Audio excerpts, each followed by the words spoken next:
Hi, this is Dibyendu. Yeah, Yeah, Divyendu. I don't have any questions, but yesterday I actually faced an issue because so I selected the data set for Sikkim for 2020, Okay. and uh, and in that data set there was no entry for unique checklist for the month of July and August. Okay, Okay. yeah.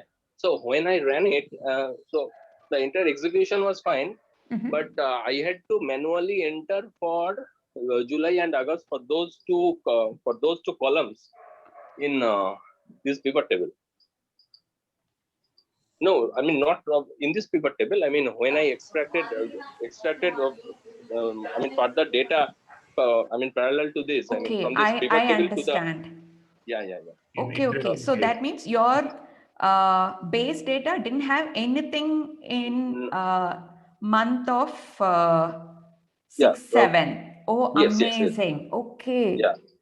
Yeah. So I had to manually insert those in the right side table. Okay, okay, okay. So Oh, Dibyendu, that's a can you very good explain? problem to have. Yeah, Dibyendu, can you explain to everyone else how you, why you manually entered this and what was the problem when it wasn't there, so that everybody understands what See, you mean? when I see the assignment was given to calculate frequency. Hmm. So I mean, for the month of for sixth and seventh month, so there was no data, and no one does birding in Sikkim in monsoon, especially. So that is why those 2 months were empty, and there was actually no checklist for those 2 months. So I had to insert 2 columns there, and I had to populate the 0% manually there. Yeah. So yeah.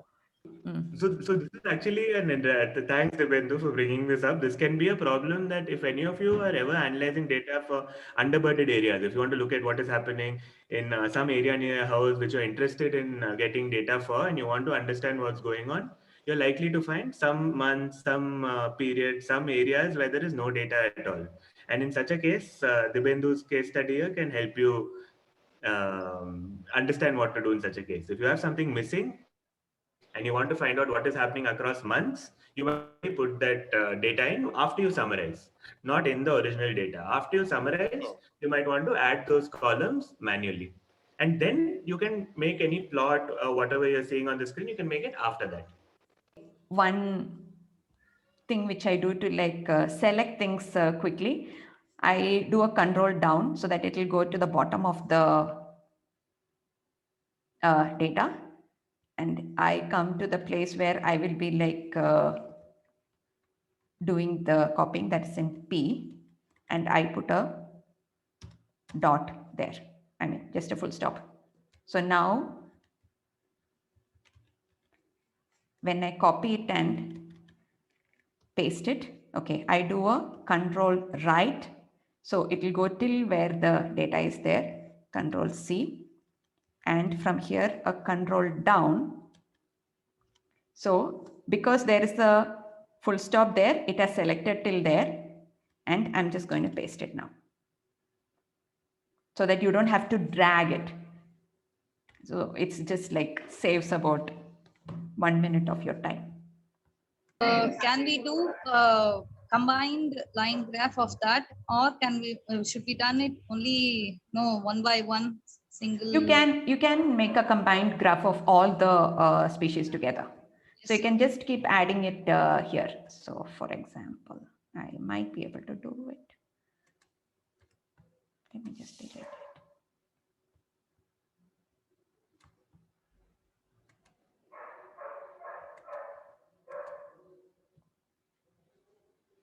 Yeah, so this has got now exactly 10 species.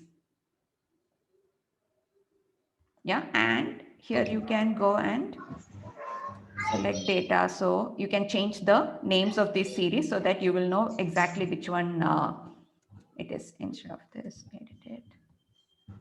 Started with.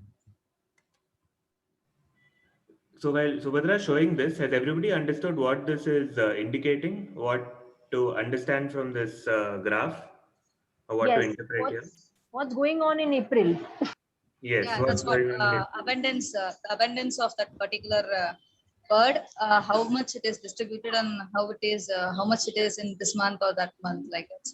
You can see if there is a species declining or there is abundance of. I hope that's right. It need not be the species which is declining. It could also be the birders which are declining. Yeah. Okay. I had that doubt, ma'am. All these data is pulled in by the birders, no, ma'am.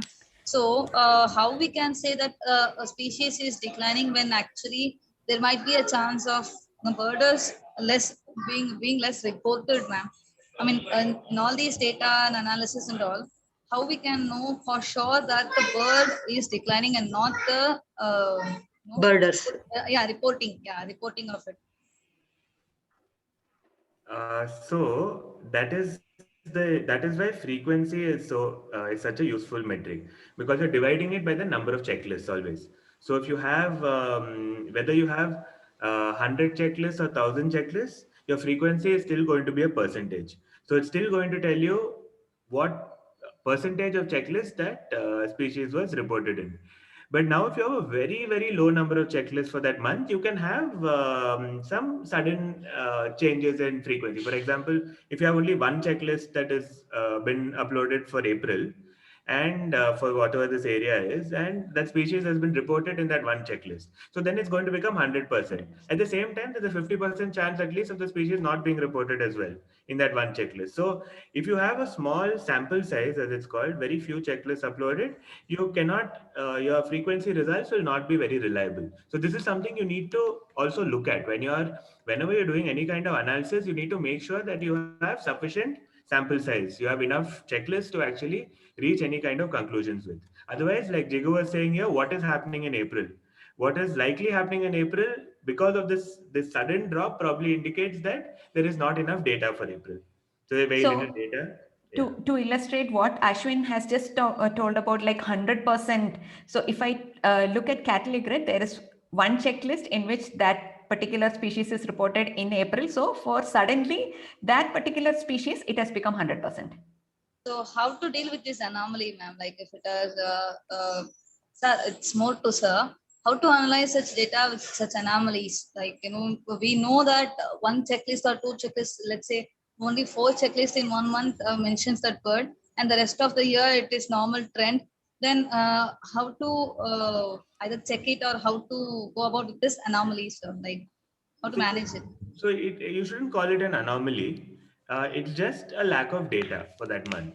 So ideally, what you can then do is you can encourage bird watchers to go and sample that area better during that month, so that eventually there'll be better data for that month. But when you're say you want to write something into the newspaper, or you want to tell somebody that, okay, I've analyzed this data and I found that for whatever lake is there near your house, Ambattur Lake, right?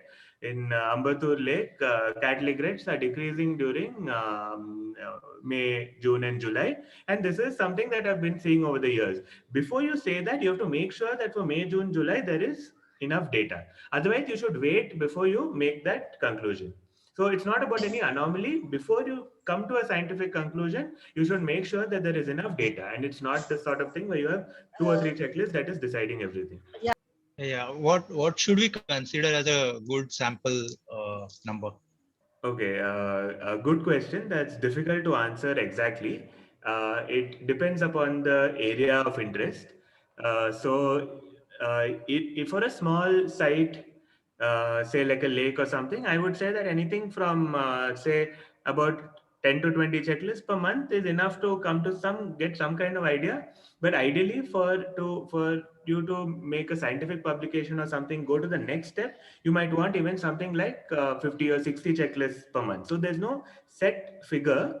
One thing in science that allows us to represent how much confidence we have is to represent the amount of uncertainty there is. So when we say that there is 100%, 4 out of 4 checklists at cattle egrets in June in whatever that lake is, there is a way to represent the amount of uncertainty there is, which will be an error bar. You might have seen that in some publications.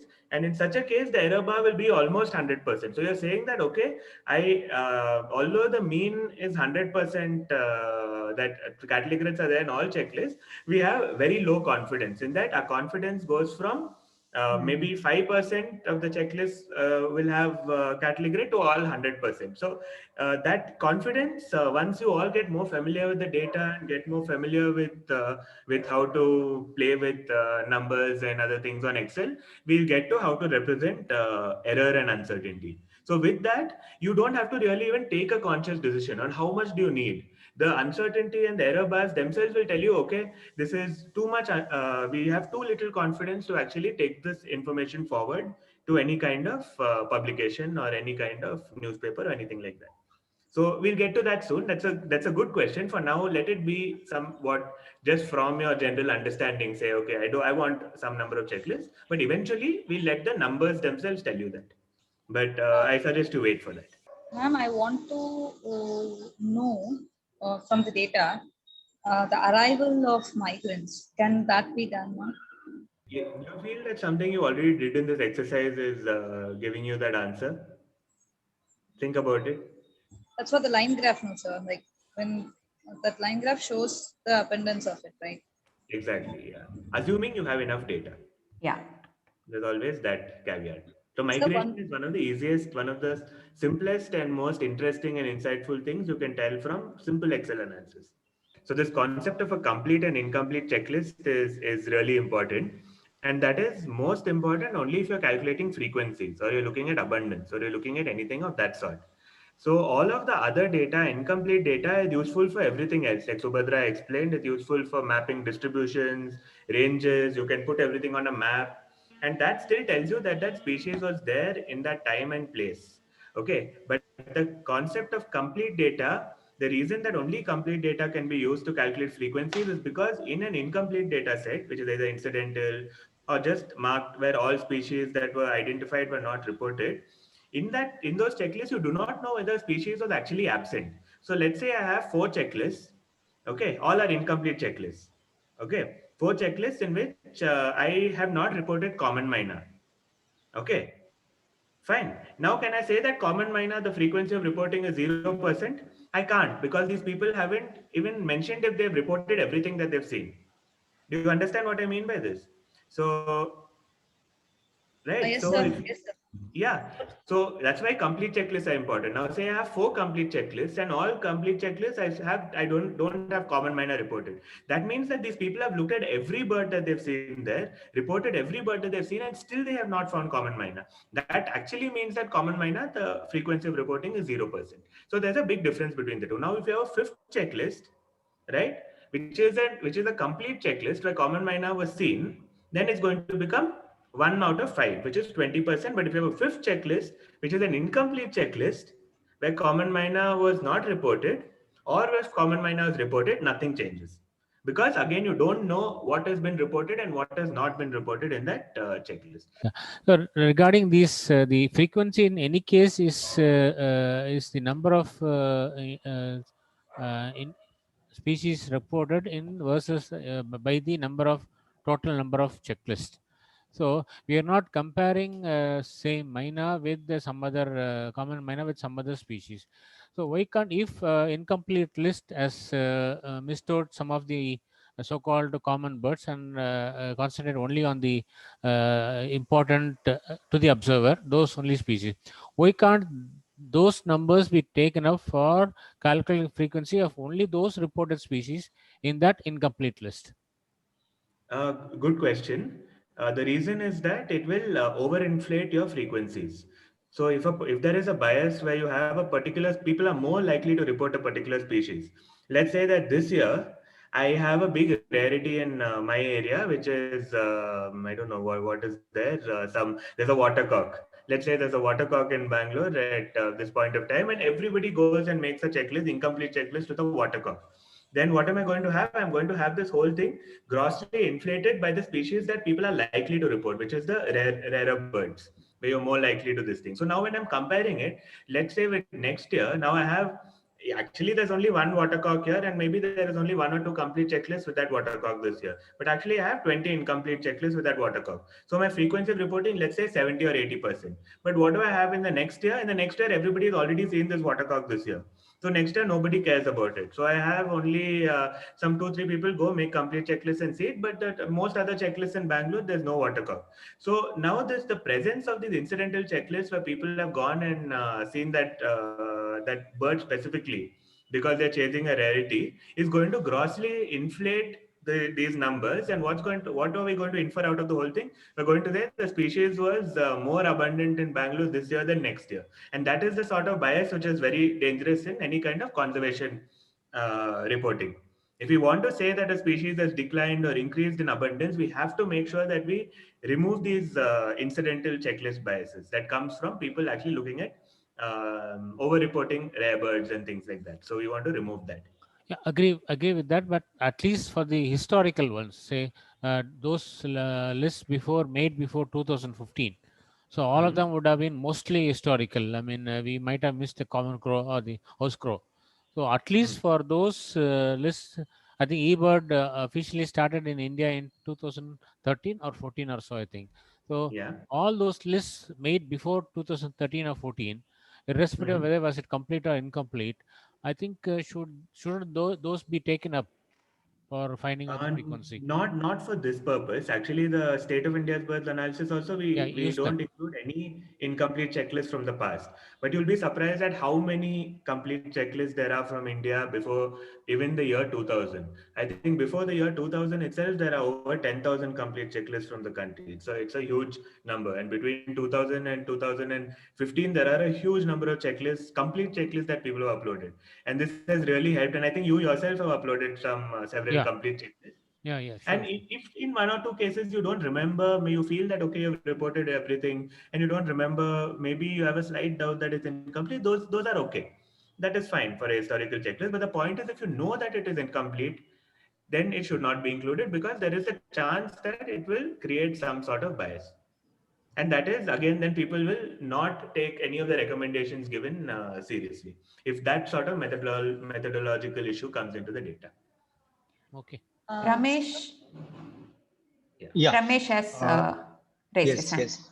Yeah. Please go ahead. So, so my question is, while we are using only complete checklists, there are many checklists which are marked as complete, but they have reported only few species.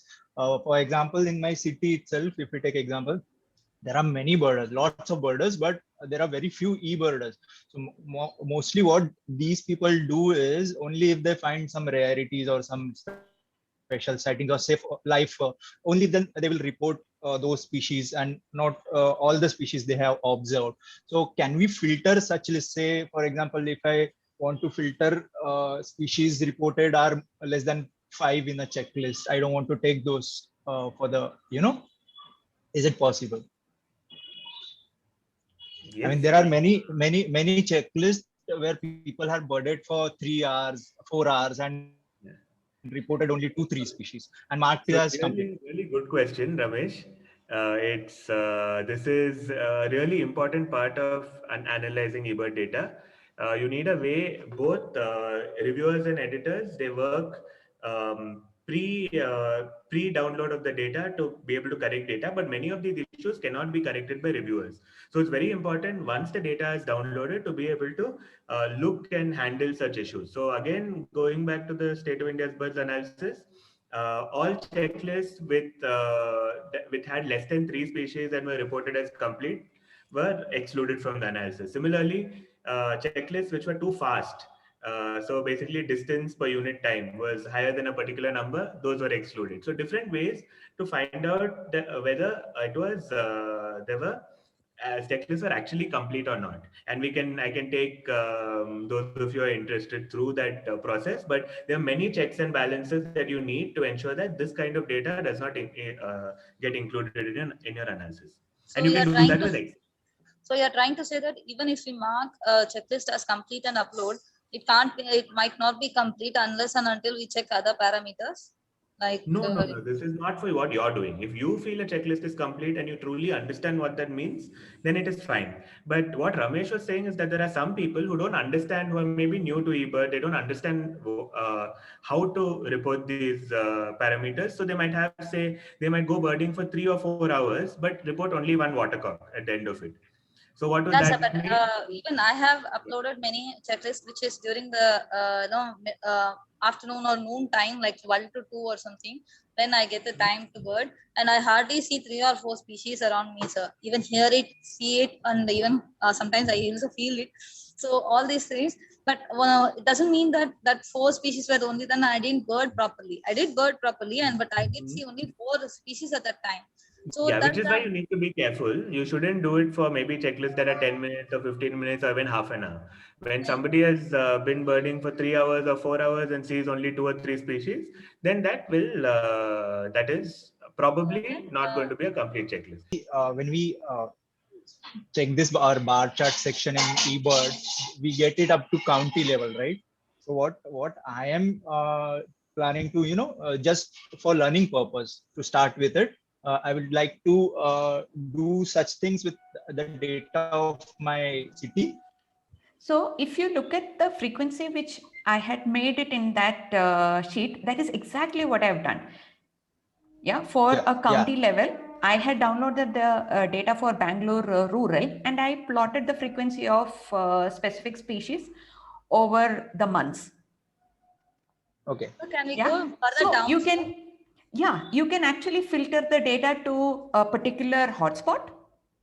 City level. Or your particular personal location or any. So it is just a matter of, like I said, it is just a matter of like manipulating the data, filter it in such a way that you have got the data to the level at which you want to represent that in your map, and then do the pivot and do the frequency.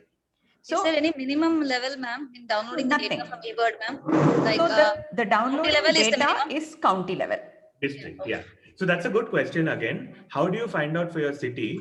That we will get to soon. You need to be able to find out what latitude, longitudes are within your city limits. So that you might need to do during using a GIS software or using R or some other platform. You cannot do that on Excel, right, Subhadra? Okay. If you need to like map it, then it cannot be done in Excel. Just like Ashwin if said, the data is already there, which can be filtered, then we can do it. But mapping we cannot do in Excel. That is quite simple because you can actually select all your personal locations, all the hotspots that you're interested in, and filter it.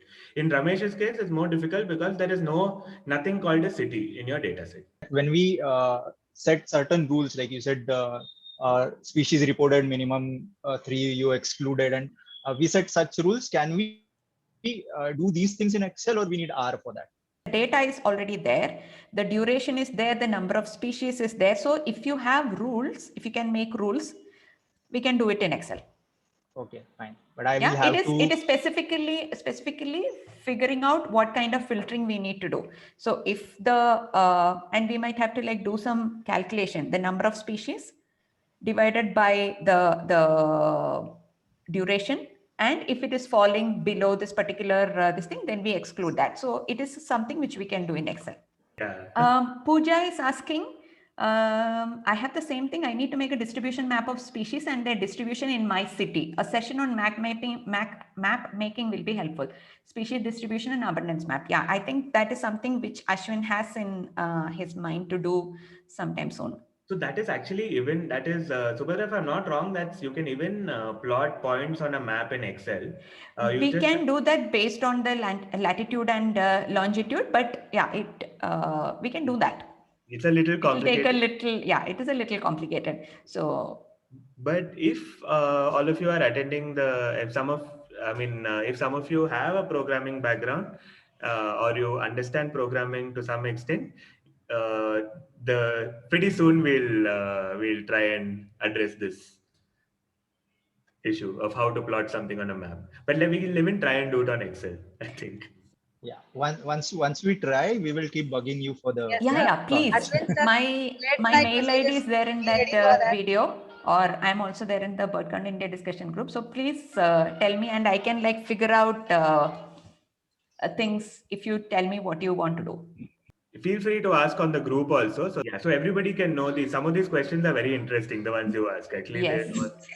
so it will be good if the entire group both gets to hear the question and the answer. Pooja is asking, how can we survey how abundance of a bird is changing in a gradient? I suppose she means an elevation. Elevation gradient, yeah. Yeah. So it's possible to bring in for every latitude, longitude, you should be able to find out what the elevation is. There are some tools you can use for this. I'm not sure how to do it on Excel, but there is some package or tool you can use to do this on R. You can do that. We will get to that. That's again more advanced. We will get to that in subsequent. And session on the usefulness of bird richness indices and calculation of the same. Again, this is an important conservation output. Finally, for every area, for every protected area, hotspot, or anything else, you'd want to talk about the species richness, you'd want to talk about the diversity, etc. And these are important concepts to learn for conservation communication. And yes, we'll do this. We'll do this when we get to, we'll try and do a specific workshop. Eventually, after people are comfortable with the tools, we'll try and do a specific workshop on the sort of outputs that are useful for conservation.